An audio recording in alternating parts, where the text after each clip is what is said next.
Hey, this is Jason, Nomadic Pagan. Welcome to week 18 of the DP Will of the Year. Personal religion we're going to talk about today. So let's get right to it. Personal religion, related requirement number 10. Personal religion. Number 9, relationship to kindred. Required reading, Our Own Druidry, page 17, the Hearth Oath. Our Own Druidry, page 117 and 122, Personalizing Your Paganism. And Our Own Druidry, Appendix 1, Adapting to DP to Pacific Ethnic Paths. Optional reading, Our Own Druidry, Hearth Cultures and High Days, Using the DP for Grove Building, Reintroducing the Solitary Work into Your Life, Ratry, The Case for Choosing a Patreon, and Dual Tradition Daily Devotionals. Say that 3 times fast, yo. Perhaps the least defined and yet most intriguing requirement in the documentation is number 10, a brief account of the efforts of the Dedicant to develop and explore a personal or grove-centered spiritual practice, drawn from a specific culture or combination of cultures. This particular requirement looks easy at first blush, yet there is an air of difficulty about it. For some dedicants who already know where they are going, this might be simple to explain. For others who have started out on this path with no clear focus to their worship, it might prove extremely difficult. We already started down this path in our first week when we talked about some about why you're doing this. The second week, we talked a bit about your first oath. First, let's return to those questions we asked in week 1. Get out your Dedicant notebook and find a page that had those questions. Why have you chosen to undertake the Dedicant path? Is this a step on your path, or will it become the path itself? What do you expect to learn? What would you like to get out of this journey? Do you know where this path will take you? If you had just joined ADF, why have you chosen to work on this immediately? If you have been in ADF for a long time, why are you choosing only now? Does it look hard or easy? Which requirement appears to be difficult to you now, and which appear to be easy?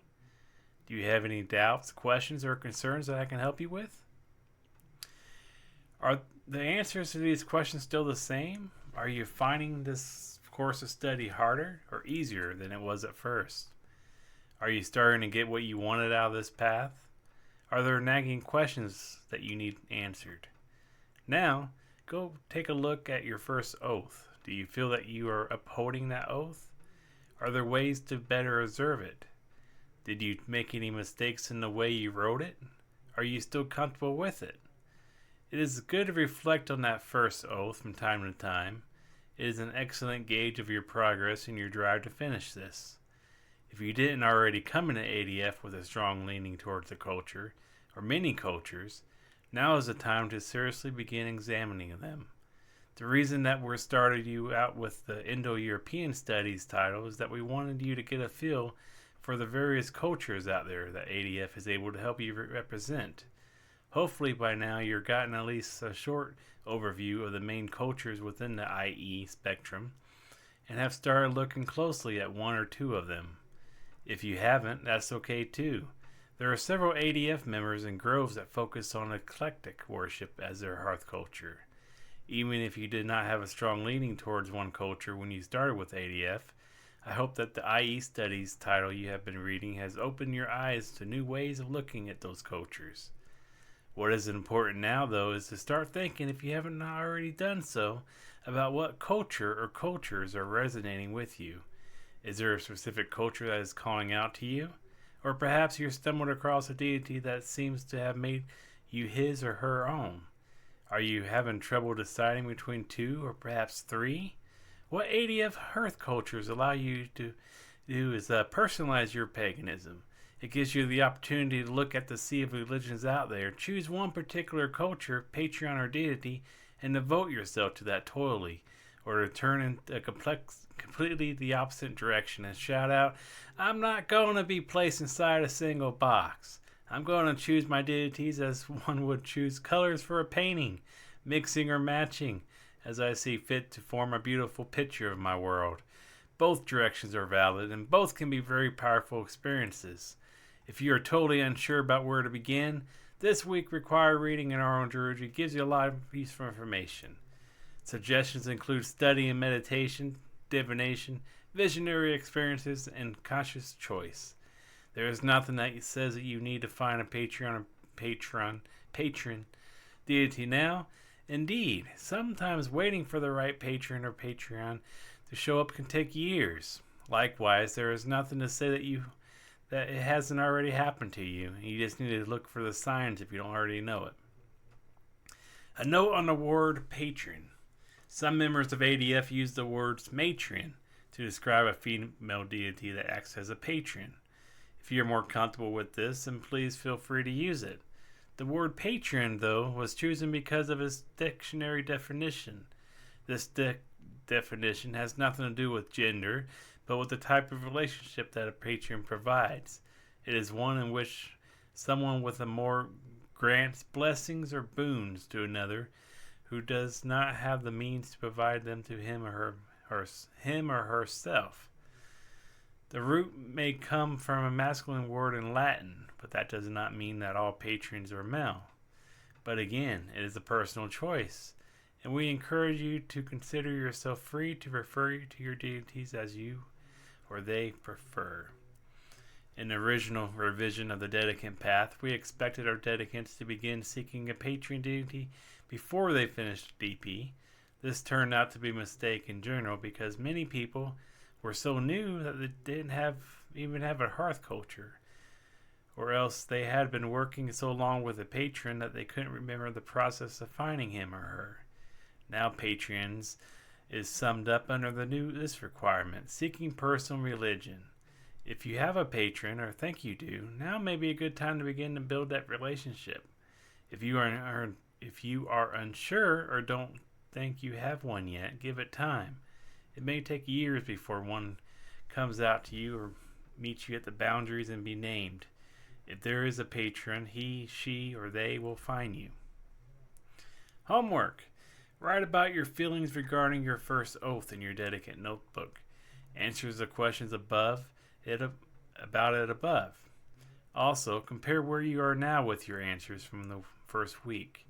Write about any feelings that you have or changes you would make to the answers you gave. Write down your own feelings on the hearth culture. Do you think you have one? Do you know you have one? What makes you so certain, and what makes you feel a bit insecure? What do you like about the cultures? If you have chosen one or two, what do you dislike about them? If you are unsure about your cultures, would it help to do a compare-contrast chart to weigh several cultures against one another? Try and see. Finally, there is a patron that you have heard calling you. Is there a specific patron? How do you feel about the word patron itself? Does it fit the way you think about deity? Is there a single patron, or is there many? Do you know anything about this particular deity or group of deities? Remember to continue your meditation and go to your special spot in nature. And of course, keep reading your IE study books. Alright, so let's go to the Dedicant manual here and read the Hearth Oath thing for you on page 17. The Hearth Oath. Many who choose to work as solitary pagans seek the skills, and one might say the authority, to function as their own priest or priestess. We may agree that there is no I can't pronounce that word. There's no need for external validation of a personal spiritual work. That said, the goal of ADF has always been to provide a structure into which that personal work can be fit, and the training needed to use the structure effectively. We can usefully offer a formal step in which our students can choose to formally take up the work of building a personal paganism. The Hearth Oath is a statement by the pagan that they will formally take up the worship of the gods and spirits proper to their hearth. This will fit nicely with the second triad of the Dedicant work. The student establishes his home shrine, slowly acquiring or making the hollows needed for personal rites. He or she learns to manage his mind and begins seeking the spirits in the local land that may be his allies. Ancient paganism was decentralized. There was no weekly communal gathering at places of group worship, no churches. Instead, paganism was based at the hearth of clans and families. Each garth, each steading, would have its own household goddesses, the deities of the profession, followed by its folk of prosperity of land and herd, the inspiration of the clan spirits. Those members who wish to move their own practice beyond the basic involvement of the first oath are encouraged to declare their hearth as hallowed to the old ways and begin building their own personal hearth religion.